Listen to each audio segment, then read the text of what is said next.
우리의 눈은 세상을 보고 우리의 몸은 이 땅에 매여 있지만 우리의 소망은 아버지의 나라에 있습니다. 우리가 한 걸음 한 걸음 가는 그 시간 동안에 힘들 때도 있고 눈물이 날 때도 있고 좌절이 될 때도 있지만 그러나 우리의 소망을 꺾을 수는 없습니다. 우리는 그 나라에서 주님과 함께 살게 될 것입니다. 이 소망을 주신 아버지 하나님께 감사와 찬송과 영광을 올려드립니다. 오늘 우리가 드리는 예배를 받아주시옵소서. 예수님 이름으로 기도드리옵나이다. 아멘.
남의 짐을 지고 슬픔 위로하면 주가 상급을 주시겠네. 주를 의지하며 순종하는 자를 항상 복 내려 주시리라. 우리 받은 것을 주께 다 드리면 우리 기쁨이 넘치겠네. 주를 의지하며 순종하는 자를 은혜 풍성케 하시리라. 의지하고 순종하는 길은 예수 안에 즐겁고 복된 길이로다. 의지하고 순종하는 길은 예수 안에 즐겁고 복된 길이로다.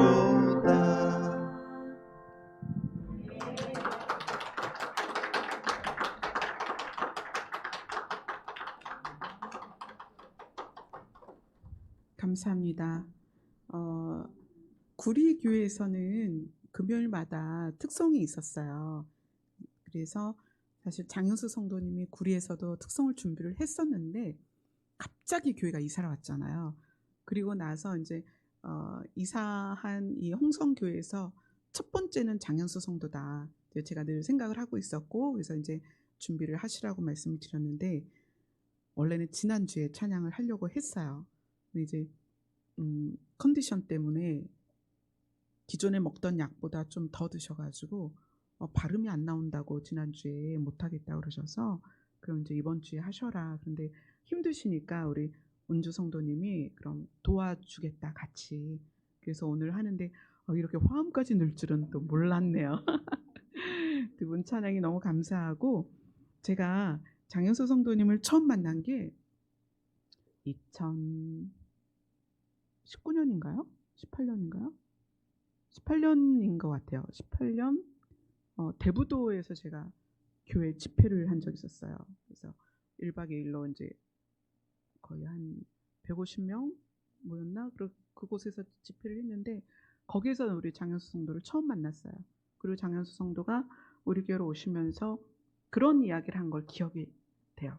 제가 기억력은 없는데 딱 그렇게 중요한 부분만 기억을 해요. 목사님이 만난 하나님을 나도 알고 싶다.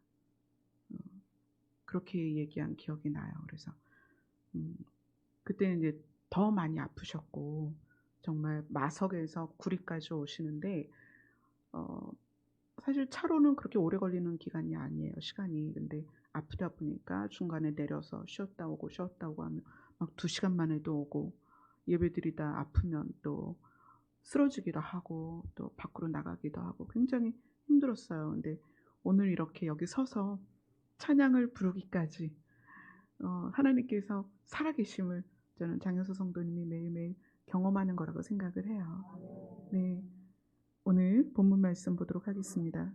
오늘 본문 시편 113편 1절로 9절입니다.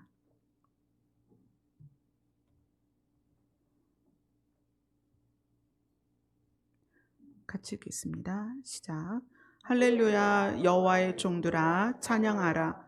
여호와의 이름을 찬양하라. 이제부터 영원까지 여호와의 이름을 찬송할지로다. 해 돋는 데부터 해 지는 데까지 여호와의 이름이 찬양을 받으시리로다. 여호와는 모든 나라보다 높으시며 그의 영광은 하늘보다 높으시도다.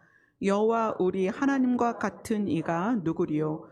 높은 곳에 앉으셨으나 스스로 낮추사 천지를 살피시고 가난한 자를 먼지 더미에서 일으키시며 궁핍한 자를 거름 더미에서 들어 세워 지도자들 곧 그의 백성의 지도자들과 함께 세우시며 또 임신하지 못하던 여자를 집에 살게 하사 자녀들을 즐겁게 하는 어머니가 되게 하시는도다. 할렐루야. 아멘. 오늘 이 113편에서 가장 중요한 구절은 여호와 우리 하나님과 같은 이가 누구리요? 라는 고백이에요. 여호와 하나님과 같은 이가 누구리요? 5절에 그런 고백이 있죠. 5절을 같이 읽겠습니다. 시작. 여호와 우리 하나님과 같은 이가 누구리요? 아멘.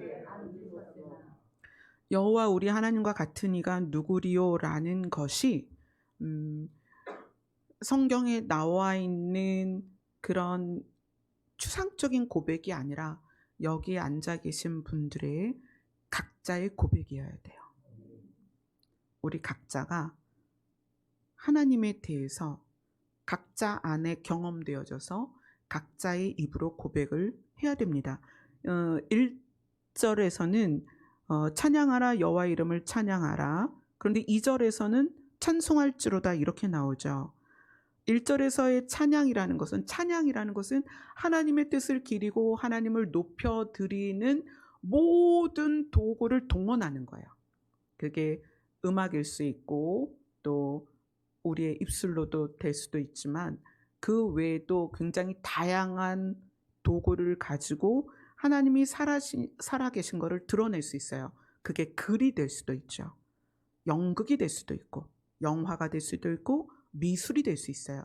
굉장히 다양한 우리의 삶의 부분을 가지고 하나님을 드러내는 것, 그분의 영광을 드러내는 것, 그래서 사람들이 그 드러내는 것을 보고 하나님을 발견할 수 있도록 하는 것이 찬양이에요. 근데 2절에는 이제부터 영원까지 여호와의 이름을 찬송할지로다 이렇게 얘기했죠. 찬송이라는 것은 그 많은 도구 가운데 하나님을 영화롭게 하는 하나님을 기리는 많은 도구들 가운데 특별히 내 입술을 사용하는 거예요. 이것이 찬송입니다. 근데 이 찬송이 어떤 자에게서 나오느냐? 하나님을 경험해서 그분이 어떤 분이다라고 하나님이 신이신 것이 믿어진 다음에 그분이 경험되어져서 입술로 나오는 거예요. 그래서 그것을 찬송이다. 자, 2절에 이제부터 영원까지 여호와의 이름을 찬송할지로다. 그래서 이 113편에는 여러 사람이 경험된 하나님이 나와요. 그래서 우리가 그거를 조금씩 보도록 하겠습니다. 자, 영원까지 여호와의 이름을 찬송할지어다. 찬송할지로다. 이것은 누구의 고백이냐면 다니엘서로 갑니다. 다니엘서 2장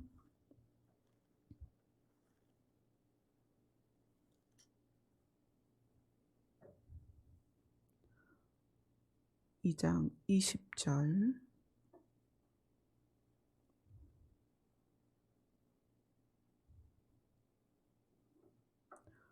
20절부터 23절까지 같이 읽겠습니다.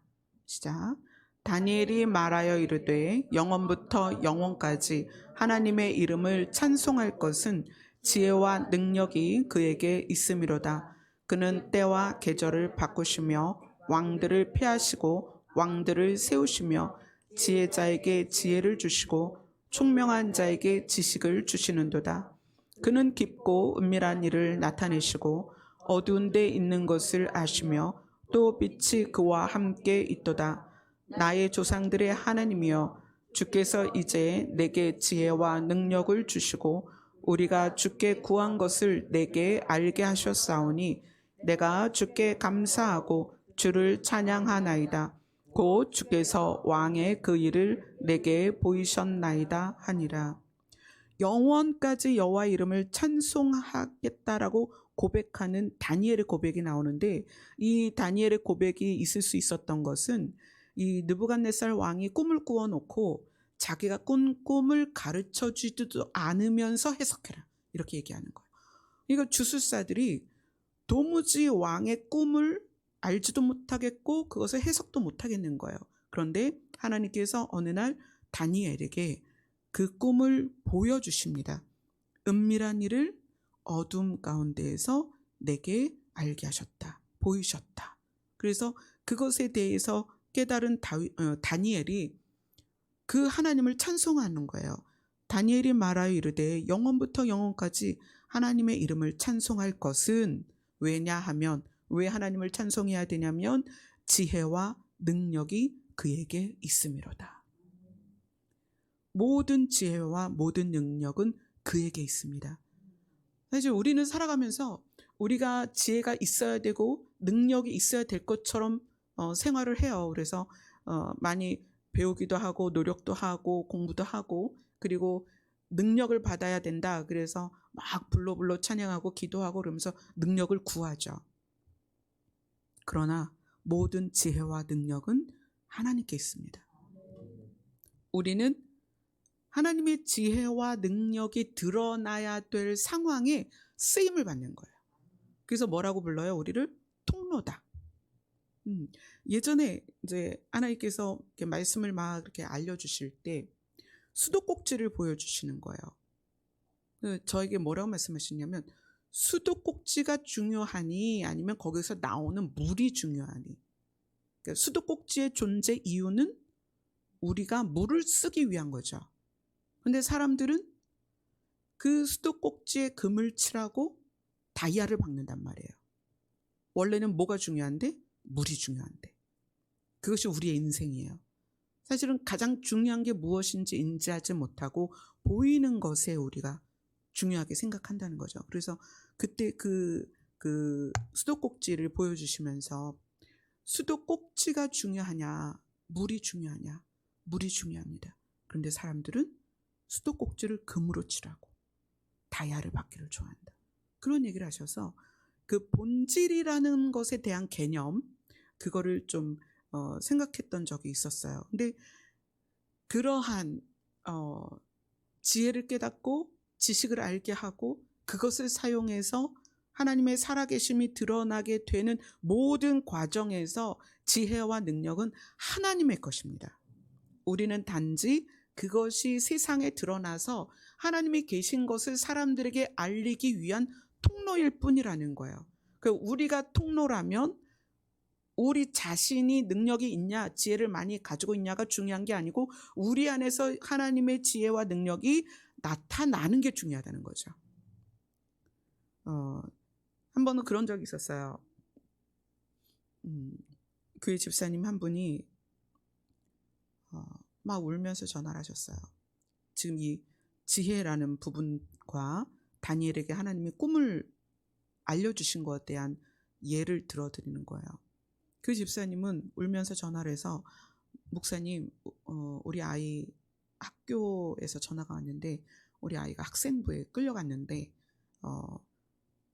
그 여학생을 성추행했다는 신고를 받고 경찰이 일단은 이제 그 아이를 조사를 하고 그게 학생부로 넘어왔다는 거예요. 그래서 그걸 연락받고 지금 가는 길인데 너무 무섭고 떨리고, 아들이다 보니까 그때 걔가 중학교 2학년이었거든요. 너무 걱정된다고, 어떻게 해야 되냐고 이제 울면서 전화가 왔어요. 지금 학교로 가는 중이라고. 근데 그때 그 모든 사건의 전말을 그냥 알게 하셨어요. 통화할 때 그냥 알게 하셔서 제가 그랬어요. 집사님 걱정하지 마. 집사님 아들의 문제가 아니야. 이거는 지금 누명을 쓴 거야. 내가 말하는 대로 학교 가서 얘기해. 선생님을 만나면 뭐라고 얘기하냐면, 첫째, 피해를 당했다는 여학생을 불러달라. 둘째, 내 아들이 가해자가 아니고 피해자다. 이 두 가지만 얘기를 해라 그랬어요. 그 집사님이 학교를 갔습니다. 그래서 제가 말한 대로 그 여학생을 불러달라. 우리 아들은 가해자가 아니고 피해자다. 그러니까 선생님은 경찰로 연락받고 이제 상대 학교, 그 여학생의 학교로부터 연락을 받았기 때문에 이 아이를 이제 그 학생부에서 이제 그 학교 폭력 그런 걸로 지금 걸려 있는 상태에서 진짜 그 여학생을 대면하니까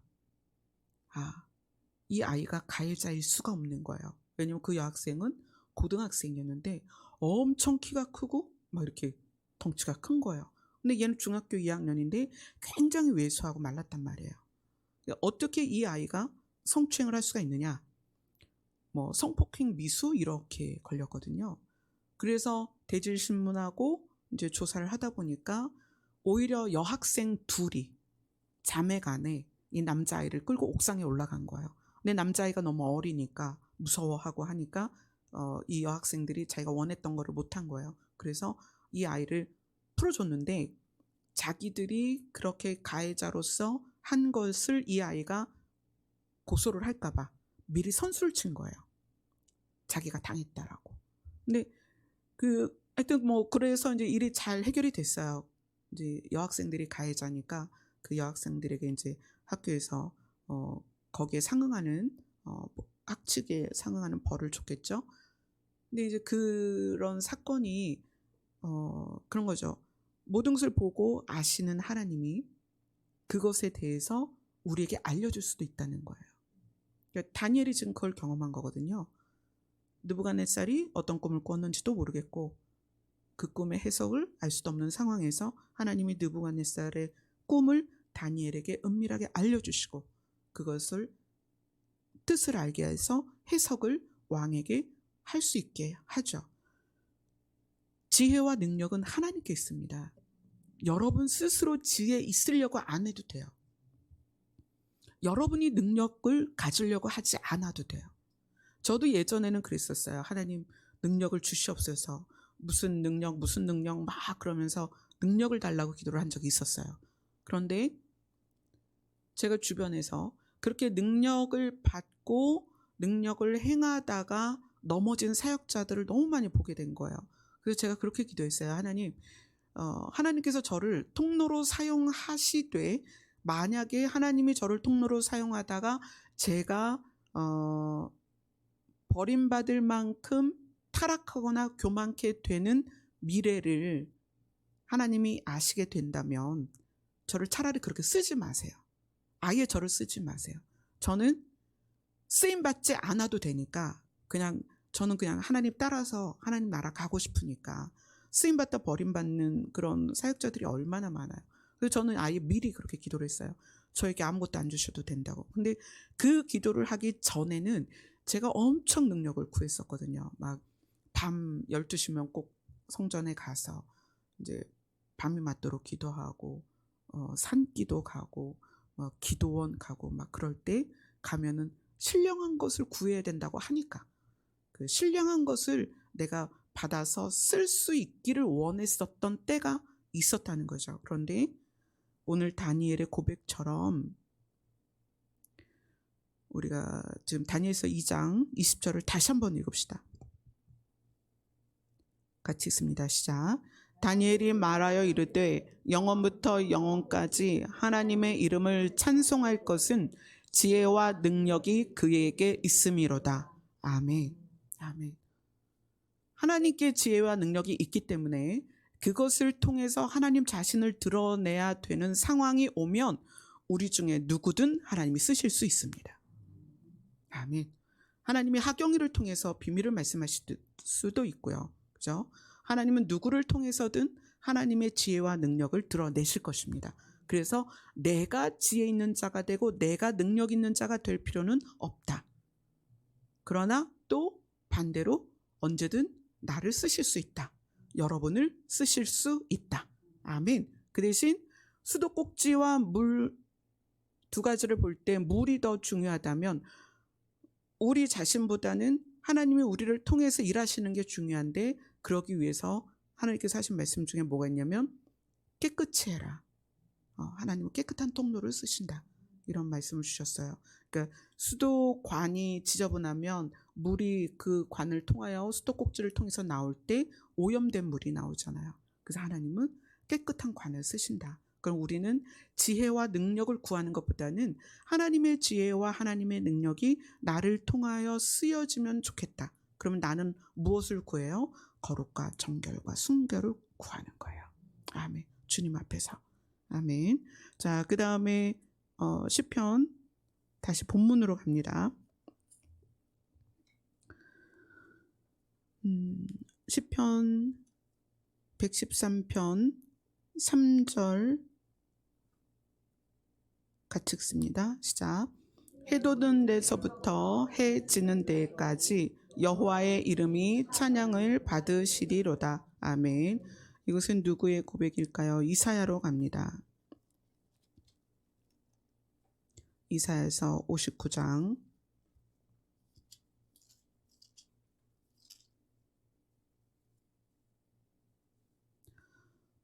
19절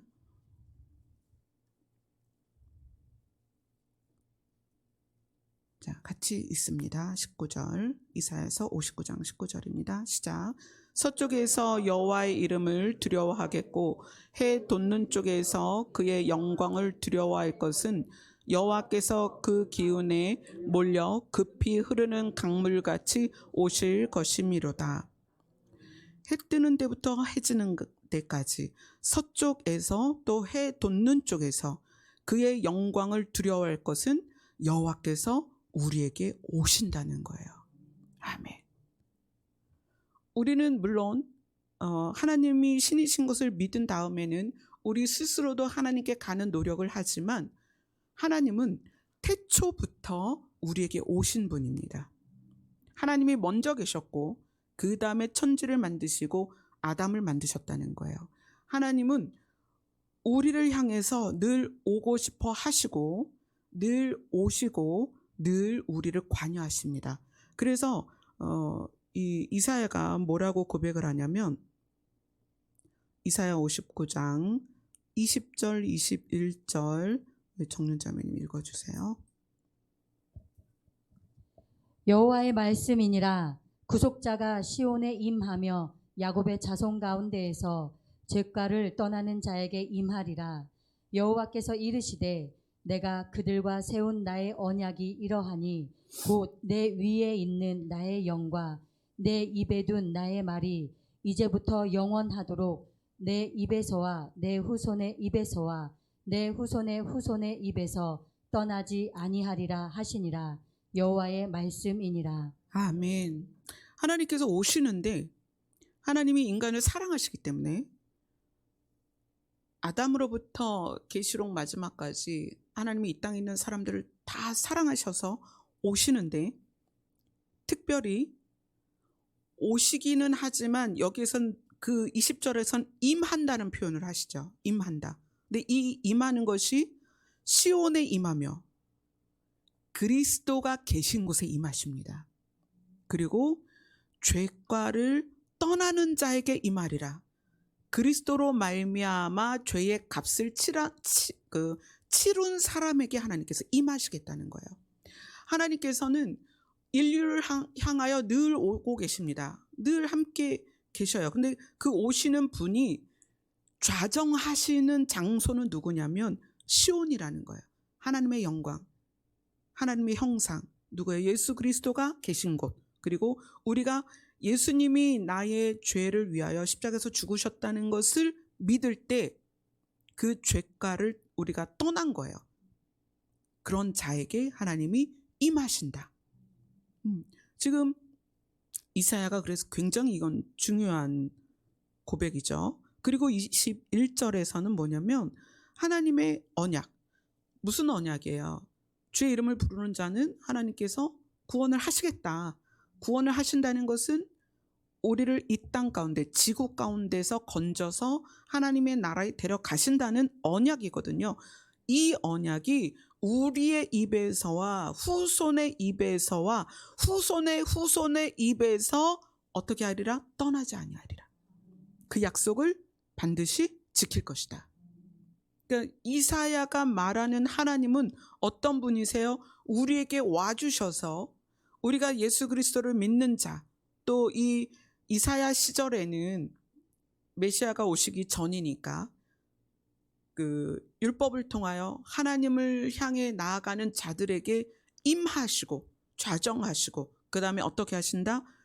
약속을 기억하시고 절대 우리를 떠나지 않는다는 거예요. 아멘. 이것이 이사야가 우리에게 고백하는 거예요. 여호와 우리 하나님 같은 이가 누구리요? 하나님 같은 분이 없어. 우리에게 지금 교훈으로 알려주는 거죠. 그리고 나서 본문 4절로 6절을 봅니다.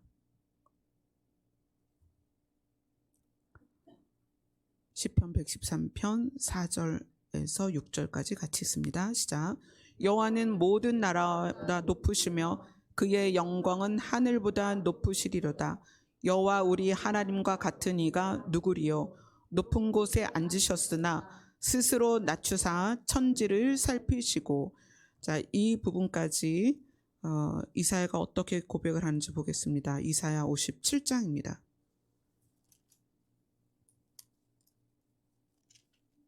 이사야 57장 15절입니다. 같이 있습니다. 시작. 지극히 존귀하며 영원히 거하시며 거룩하다 이름하는 이가 이와 같이 말씀하시되 내가 높고 거룩한 곳에 있으며 또한 통화하고 마음이 겸손한 자와 함께 있나니 이는 겸손한 자의 영을 소생시키시며 통회하는 자의 마음을 소생시키려 함이라. 높은 곳에 계신 하나님, 그래서 내려다보시죠. 높은 곳에서 계시기 때문에 모든 것을 통찰하시고 아십니다. 근데 그것을 우리가 들었을 때 어떤 느낌이냐면 하나님이 다 아셔. 큰일 났다. 나 하나님 앞에 혼나겠네. 하나님이 나를 사랑하실 수 있을까? 하나님이 나를 구원하실까? 하나님이 나를 용납하실까? 하나님이 나를 천국 데려가실까? 우리는 그런 느낌에서 높은 곳에 계신 하나님에 대한 두려움이 있다는 거예요. 그런데 이사야는 그것에 대해서 뭐라고 말하냐면 하나님께서 이렇게 말씀하십니다. 내가 높고 거룩한 곳에 있으며 내가 그 높고 거룩한 곳에 있는데 그렇게 하고 있는 이유는 그 높은 곳에 있는 이유는 마음이 겸손한 자와 또 그 겸손한 자의 통회하고 마음이 겸손한 자와 함께 있고 겸손한 자의 영을 소생시키시고 통회하는 자의 마음을 소생시키려 합니다. 높이 있는 이유는 낮아져 있는 너희들을 살리기 위함이다. 아멘. 높이 있어서 낮게 있는 우리를 무시하거나 혼내거나 너희들 그거밖에 안 돼? 나는 이렇게 높이 있는데 너희는 어떻게 그것밖에 안 돼. 이게 아니라 높이 계신 이유는 낮아 있는, 연약해져 있는, 통회하고 그 마음이 연약해져 있는 겸손한 자들을 어떻게 하기 위함이다? 소생시키려 합니다. 아멘. 자, 그 다음에 그 소생시키는 것에서 그치지 않고 57장 18절을 읽습니다. 18절 19절을 같이 읽습니다. 이사야 57장 18절 19절입니다. 시작. 내가 그의 길을 보았은즉 그를 고쳐줄 것이라. 그를 인도하며 그와 그를 슬퍼하는 자들에게 위로를 다시 얻게 하리라.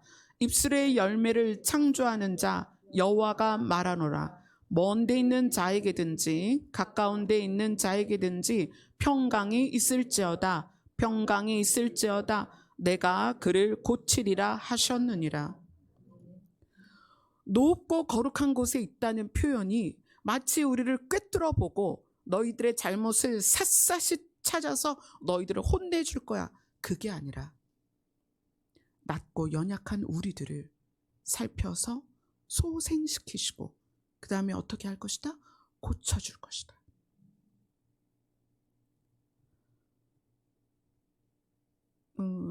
며칠 전에 찬미랑 그런 찬미를 그렇게 기도를 해주면서 하나님께서 내가 너를 보고 있을 것이다. 왜? 잘했나 잘못했나를 본다는 게 아니에요. 너가 연약할 때 도와줄 것이다. 네가 네 걸음을 걷고 네가 네 길을 갈 때 내가 너를 바라볼 것이다. 왜? 도와주려고. 아멘. 그런 분이시라는 거예요. 그래서 이사야가 시편 우리가 읽은 113편 3절로 6절까지 자세하게 하나님이 어떤 분이신지를 이야기하는 거예요. 그분은 오시고 우리 안에 임하시고 우리를 떠나지 아니하시며 우리를 소생시키시고 우리를 고쳐줄 것이다. 아멘. 그래서 고백하는 거예요. 여호와 우리 하나님과 같은 이가 누구리요? 누가 그렇게 해요? 이 땅에서는 자기의 이익과 자기의 원함과 그것에 맞지 않으면 누구도 상대를 받아들여 주지 않습니다. 근데 하나님은 어떤 분이다? 오시고 임하시고 떠나지 아니하시고 우리를 소생시키시며 고쳐주시는 분이다. 아멘. 자, 그 다음에 시편 본문으로 갑니다. 시편 113편 7절과 8절을 우리 정윤자매 읽어주세요. 가난한 자를 먼지더미에서 일으키시며 궁핍한 자를 거름더미에서 들어세워 지도자들 곧 그의 백성의 지도자들과 함께 세우시며. 아멘. 자, 이거는 우리가 사무엘상을 가서 보도록 하겠습니다. 사무엘상 2장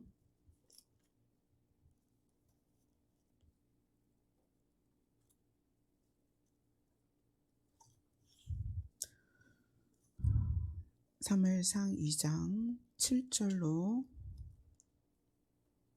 8절입니다. 같이 읽겠습니다. 시작.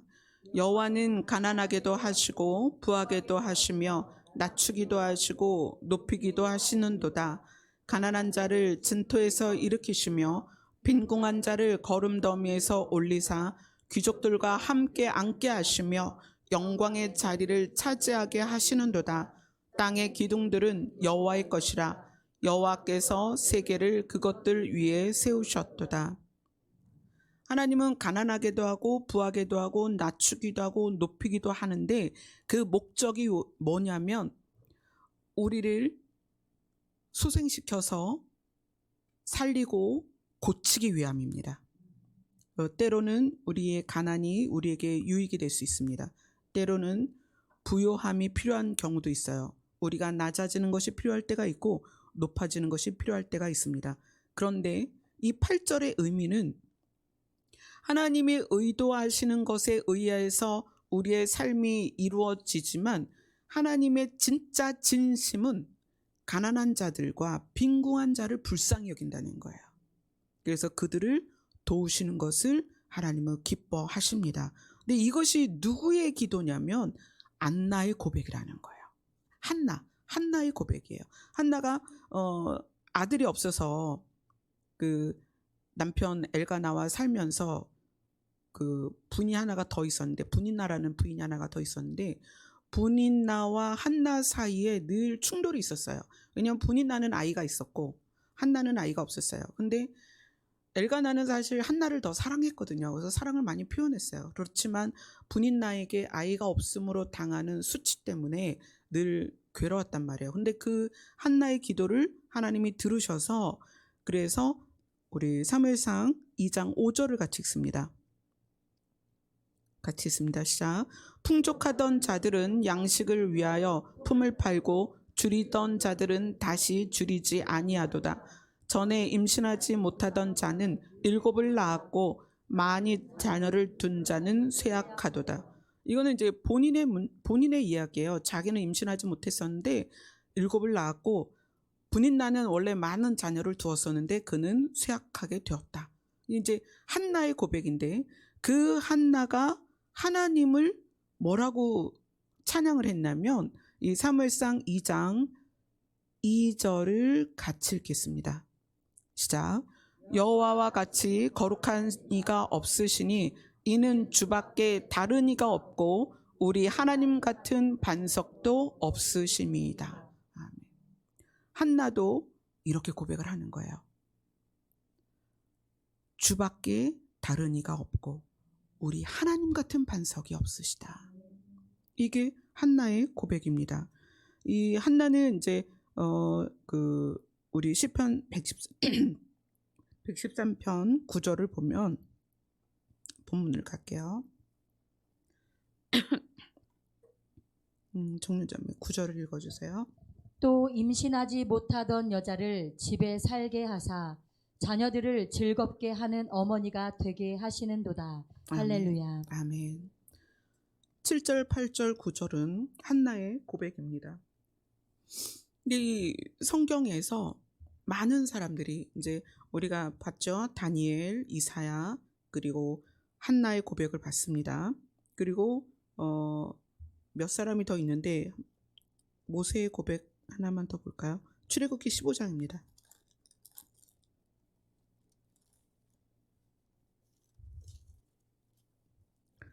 출애굽기 15장 11절로 13절입니다. 같이 읽습니다. 시작. 여호와여, 신중에 주와 같은 자가 누구이니까? 주와 같이 거룩함으로 영광스러우며 찬송할 만한 위엄이 있으며 기이한 일을 행하는 자가 누구니까? 주께서 오른손을 드신 땅 그들을 삼켰나이다. 주의 인자하심으로 주께서 구속하신 백성을 인도하시되 주의 힘으로 그들을 주의 거룩한 처소에 들어가게 하시나이다. 아멘. 모세가 경험한 하나님은 누구냐면, 자기 백성을, 하나님의 백성을 하나님의 힘으로 하나님의 거룩한 처소에 들어가게 하셨다. 이게 모세의 고백이에요. 하나님이 모세에게 능력을 주셨고 바로왕 앞에서 많은 기적을 보이게 하셨지만 모세는 알았어요. 뭘 알았냐면, 가시떨기나무 앞에서, 불붙은 가시떨기나무 앞에서 그 신을 마주친 자기가 얼마나 작았는지를 안단 말이에요. 저 못 가요. 저는 말도 잘 못해요. 저는 입이 뻣뻣해요.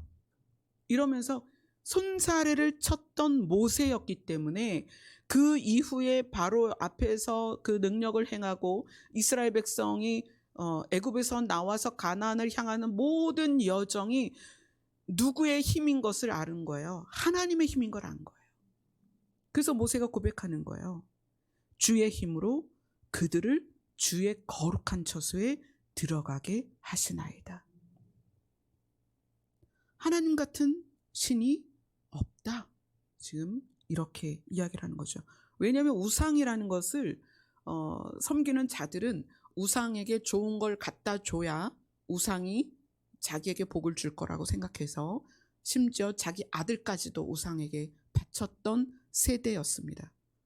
근데 하나님은 하나님의 힘으로 자기 백성을 자기의 거룩한 처소까지 들어가게 하신다는 거예요.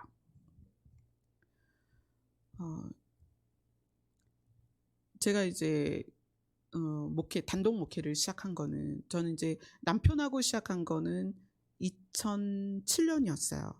7년부터 2015년까지 왔고, 그다음에 2015년 10월 3일 날 이제 먼저 하나님 나라에 남편이 가시고 나서, 그때 2015년 10월 둘째 주부터 제 사역이 시작이 됐어요. 그래서 지금 22년 10월까지 왔죠. 이 시간들을 지나면서 제가 본 것이 마치 모세의 고백 같아요. 하나님은 하나님의 힘으로 하나님의 백성을 하나님의 나라까지 인도하십니다. 아멘.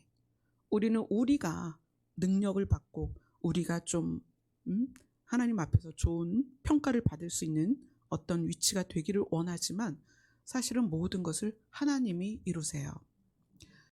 요즘 이제 제가 몇 가지 고민이 있었어요. 하나는, 하나님, 제가 요즘 너무 바빠요. 너무 바쁜데 어쩔 때는 눈 딱 떠서 핸드폰을 열었을 때 카톡이 41개가 와 있을 때도 있고 막 그럴 때가 있어요. 늘 그런 건 아니지만 자주 그래요. 보통 30개 늘 있는 일이에요. 메시지 또 그렇게 많이 와 있고요. 그래서 메일은 아예 제가 검토도 하지 못해요. 그리고 요청하는 곳에 가고 또 찾아오는 분을 만나고, 어쩔 때는 요청하는 곳에 가다 보면 전화가 와요. 목사님, 제가 홍성에 와 있어요. 저 지금 신방 가고 있는데요. 그러면 그냥 가시는 분들이 있어요. 근데 이 바쁘다는 것이 사역자들은 좀 이렇게 죄책감이 있어요. 어떤 죄책감이냐면, 사역자가 이렇게 바쁘면 돼? 그러니까 마치 자기 열심 같은 모양새가 되는 거예요. 제 자신이 자기 열심으로 열심히 하는 것 같은 느낌이 들 때가 있다는 거예요. 그래서 그 부분을 가지고, 하나님, 저는 사실 그러고 싶지 않은데 이렇게 바빠요. 근데 하나님께서 저한테 주시는 말씀이, 너는 병원에 응급실 의사 같은 역할이다. 네가 좀 그렇게 생각을 해줬으면 좋겠다. 응급실 의사는 응급실에 갑자기 어떤 환자가 어떤 시간에 들어올지 모르잖아요. 응급이라는 건 늘 그렇잖아요. 그래서 그렇게 너에게 사역이, 지금 너에게 요구되어지는 사역이 그렇다는 것을 네가 이해를 좀 했으면 좋겠다. 그래서 바쁘다는 거에 네가 어떤 죄책감을 좀 안 느꼈으면 좋겠다. 그래서 이제 그 다음 질문을 했어요. 근데요, 제가요, 옛날에는 기도를 굉장히 많이 했는데 제가 지금 그런 기도의 시간을 채우지 못하는 것에 대한 또 죄책감이 있어요, 하나님. 그래서 생각해 보니까 찬미가 많이 아팠던 2016년, 17년, 18년까지는 제가 거의 성전에 있었어요. 왜냐면 찬미가 아파서 어디를 못 다니니까, 찬미가 그때는 이제 정말 생사를 오갈 때였죠. 찬미 자신이 살아야 되겠다는 생각 때문에 엄마 나 그냥 교회 그 강단에 누워 있을래 이랬었어요. 그래서 구리에서 신앙생활 하신 분은 아시겠지만 찬미가 2017년에는 강단에 이부자리 깔고 강단에 누워 있었어요. 그리고 이제 저도 바로 그 앞에 늘 같이 있었기 때문에 늘 교회에 있었죠. 또 구리교회 그 유아실에서 아예 먹고 자고 1년 넘게 했기 때문에 늘 교회에 있었어요. 그러다 보니까 그때는 7시간, 8시간 기도하는 게 늘 그냥 생활이 되어 있었거든요. 근데 그 시간을 기도를 하지 못한다는 것 때문에 죄책감이 있는 거예요. 사역자로서. 하나님, 제가요 그때처럼 기도를 못해요. 저는 사역을 하고 돌아올 때 그런 딜레마가 있어요. 하나님, 저 안 바빴으면 좋겠어요.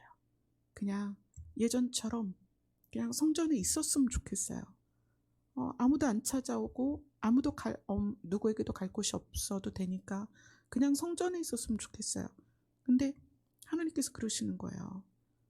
내가 너를 응급실 의사로 쓰려고 얼마나 많은 시간 공부하게 했니? 공부할 때가 있고 의술을 베풀 때가 있는 것처럼 네가 기도할 때가 있고 사역을 할 때가 있는 거야. 근데 저의 딜레마가 또 어디에서 오는 거냐면, 하나님, 근데요, 하나님 마음은 이해하겠는데 남들이 저보고 뭐라고 할 것 같아요. 기도 안 한다고 할 것 같아요. 막 이런 마음이 있는 거예요. 그러니까 하나님,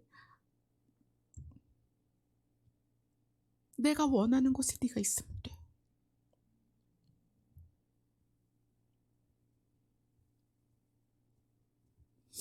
근데 하나님이 원하시는 곳이 때로는 사람들이 생각하는 것과 다를 수가 있다는 거예요. 또 제가 원하는 것과 다를 수가 있다는 거예요. 그래서 제가 어제도 부목사님께 그랬어요. 정말 예산에 교회 짓고 빌리지 않은 거 저랑 안 맞아요. 제 성향하고 정말 안 맞아요.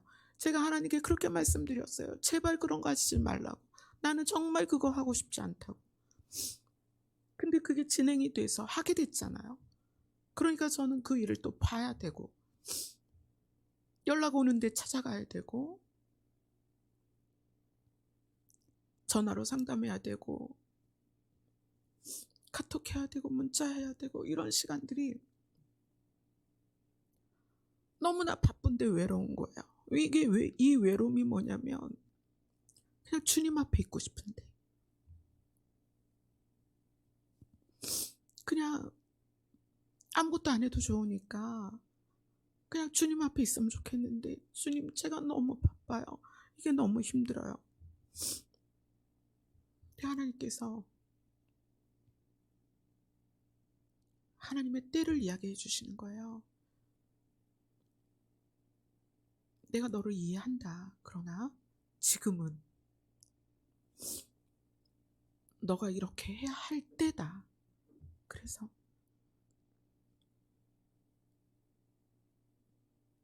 하나님 그렇게 말씀하시면 제가 또 그렇게 순종을 해야 되니까 저에게 주신 일을 또 오늘도 감당하고 내일도 감당하고 또 감당하겠죠. 근데 저도 다윗의 고백처럼 그냥 성전에서 하나님의 영광과 그 하나님의 아름다우심 안에 있었으면 좋겠다 할 때가 참 많아요.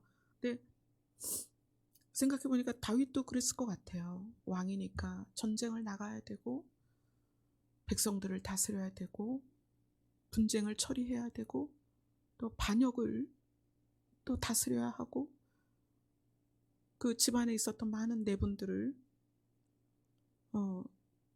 아버지로서 또 처리를 해결을 해야 되고 이렇게 살았겠구나.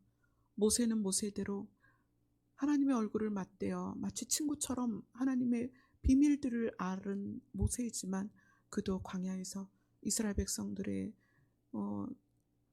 분쟁이 있을 때 재판관 노릇도 해야 되고 참 모세도 많이 힘든 시간을 갖겠구나 그런 생각을 해요. 그러면서 오늘 본문의 말씀처럼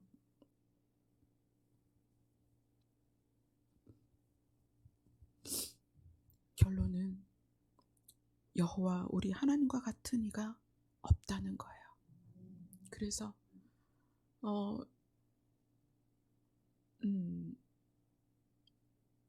하나님 앞에 이제 이런 제 자신이 다시 또 고백을 하죠.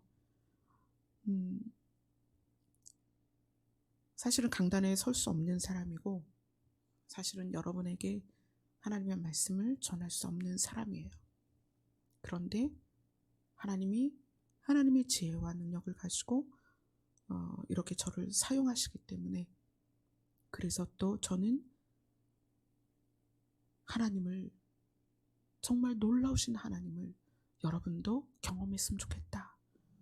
여러분 자신이 여러분의 입으로 여호와 우리 하나님 같은 분이 없어 라고 말했으면 좋겠다. 이런 소원이에요. 이 성경 안에 다니엘도 이사야도 그리고 또 한나도 또 모세도 그렇게 고백을 했죠. 하나님 같은 분이 없다. 아멘.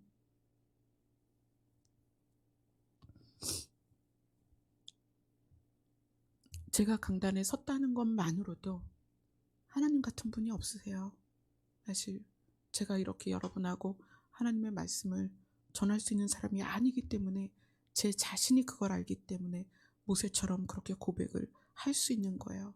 여러분 한 사람 한 사람이 얼마나 하나님이 값을 치르며 여러분을 사랑하고 여러분을 하나님의 거룩한 처소로 들어가게 하고 계시는지, 네, 그걸 여러분이 아셨으면 좋겠어요. 여러분 자신이 지혜가 있거나 능력이 있을 필요가 없어요. 하나님이 도우십니다. 하나님이 높은 곳에 계신 이유는 여러분을 소생시키시고, 아멘, 여러분들을 살려서 어떻게 하기 위함이다? 거룩한 곳으로, 거룩한 처소로 들어가게 하시기 위함이다. 아멘. 시간이 참 빠르네요. 벌써 10월이고 이제 얼마 안 남았어요. 올해가 정말 얼마 안 남았어요. 이건 무슨 의미냐? 예수님 정말 금방 오십니다. 순식간에 오십니다. 아까 그 이사야에서 급하게 물이 흐르는 것처럼 여호와가 임한다 그랬죠. 하나님이 오십니다. 주님이 오십니다. 아멘. 기도하겠습니다. 찬양합시다. 우리 찬양 492장입니다.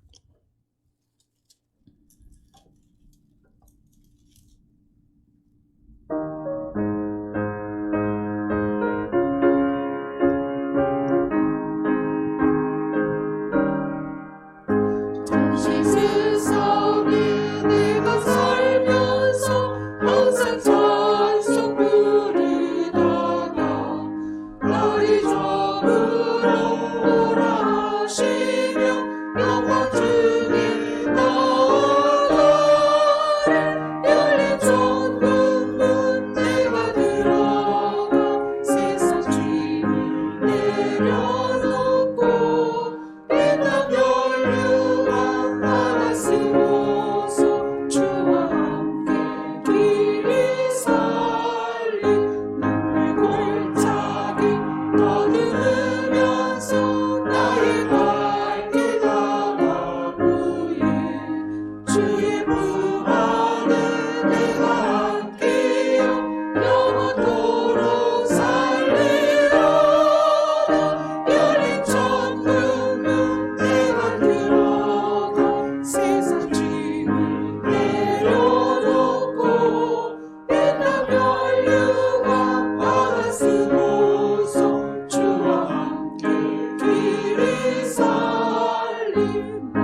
소원은 우리와 함께 있는 것이에요.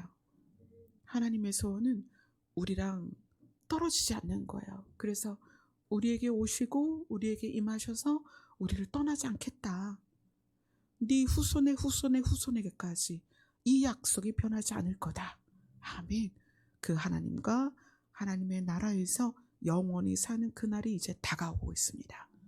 이 시간에는 우리를 그렇게 기다리시고 또 우리에 대한 기대를 갖고 우리와 함께 있기를 원하시는 주님과 깊이 사귈 수 있는 그런 시간이 됐으면 좋겠습니다. 기도하겠습니다.